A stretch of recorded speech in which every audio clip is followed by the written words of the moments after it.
নির্জন পাহাড়ের মধ্যে এসে মুসা নবীর একটা হাদিস মনে পড়ে গেল।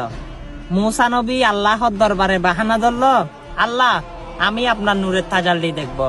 তখন আল্লাহ বলে, এ মুসা কালিমুল্লাহ, তুমি আমার তাজাল্লি সহ করতে পারবে না, তুমি আমার নূরের তাজাল্লি দেখতে পারবে না।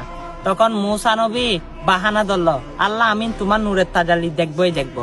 তখন মুসা নবী তুর পাহাড়ের মধ্যে উঠল। তখন তুর পাহাড়ের মধ্যে উঠে তখন আল্লাহর সাথে সম্পর্ক হয়ে গেল, আল্লাহর নূর দেখবে। আল্লাহ বলে, মুসা তুমি যখন আমার নূর দেখবে তাহলে 30-40 কিলোমিটার দূরে যতগুলো পশু পাখি বিচ্ছু যত কিছু প্রাণী রয়েছে সবগুলো সরিয়ে দাও। ফেরেশতাকে অর্ডার দিল। তখন সবগুলো ফেরেশতা দিয়ে নিয়ন্ত্রণ করে সবগুলো সরিয়ে দিল। তখন আল্লাহর নূরের তাজাল্লি দেখাবে। মুসা নবী তুর পাহাড়ের উপর নূরের তাজাল্লি দেখবে।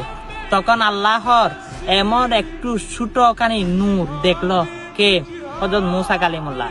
দেখে মুসা কালিমুল্লাহ তো বিহস হলো, তুর পাহাড় পুরো জ্বলে গিয়েছিল, জ্বলে পুরো সারকার হয়ে গিয়েছিল। আল্লাহর নূর হচ্ছে এমন একটি নূর, শুধু তার হাবিব মুহাম্মদুর রাসূলুল্লাহ সাল্লাল্লাহু আলাইহি সাল্লাম ব্যতীত কেউ দেখতে পারবে না। অবশ্য আমার রসুল আমার আল্লাহর সাথে দিদারে মুস্তাফা নসিব হয়েছে।